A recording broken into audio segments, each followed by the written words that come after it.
సావిత్రిబాయి పూలే జయంతి సందర్భంగా మా మహిళా లోకం మా మహిళా సోదరమణులందరికీ కూడా శుభాకాంక్షలు తెలియజేస్తూ సావిత్రిబాయి పూలే గారు భారతదేశంలోనే మొట్టమొదటి చదువుకున్నటువంటి మహిళ మొట్టమొదటి ఉపాధ్యాయురాలు.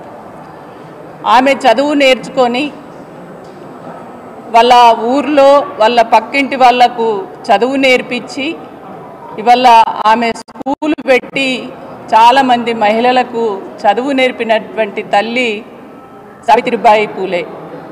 ఇవాళ తను ఉపాధ్యాయురాలుగా ఉండి మహిళల్ని అక్షరాస్యులుగా తీర్చిదిద్దినటువంటి మొట్టమొదటి మహిళ సావిత్రిబాయి పూలే. ఆమె నేర్పడం వల్ల ఇవాళ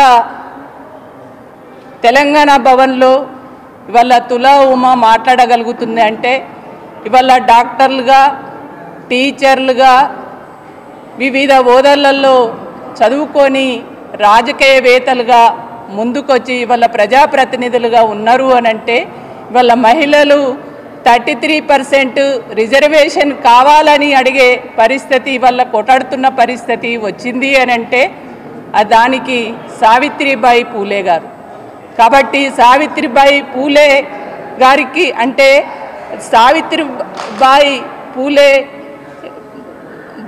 అంటే జ్యోతిరావు పూలే గారు భర్త కావడం, ఆమెను ఒక అక్షరాలు నేర్పించి చదివించి ఆమెను సమాజంలో వాళ్ళ మహిళలందరినీ వాళ్ళ పైన జరుగుతున్నటువంటి మహిళా హక్కుల కోసం కొట్లాడేటువంటి ఒక చైతన్యాన్ని ఇచ్చి వాళ్ళ ముందు నడిపినటువంటి వ్యక్తి జ్యోతిరావు పూలే గారు.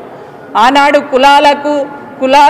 కులాల పేరు మీద మతాల పేరు మీద అట్టడుగు వర్గాలకు జరుగుతున్నటువంటి అన్యాయాన్ని ఎప్పటికప్పుడు ఎండగడుతూ ఇవాళ సామాజిక కోణంలో అనేక పోరాటాలు చేసినటువంటి వ్యక్తులు వీళ్ళిద్దరు కూడా.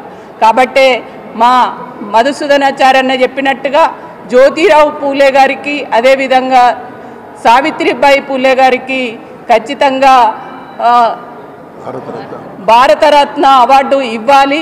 అది ఇవ్వడం ద్వారా మొత్తం రేపు భవిష్యత్ తరాలకు కూడా ఒక స్ఫూర్తినిచ్చినట్లు అవుతుందని చెప్పేసి సందర్భంగా తెలియజేస్తూ ఖచ్చితంగా ఇవాళ సావిత్రిబాయి పూలే ఖచ్చితంగా రేపు భవిష్యత్ తరాలకి మా మహిళలందరికీ కూడా స్ఫూర్తిదాయకం.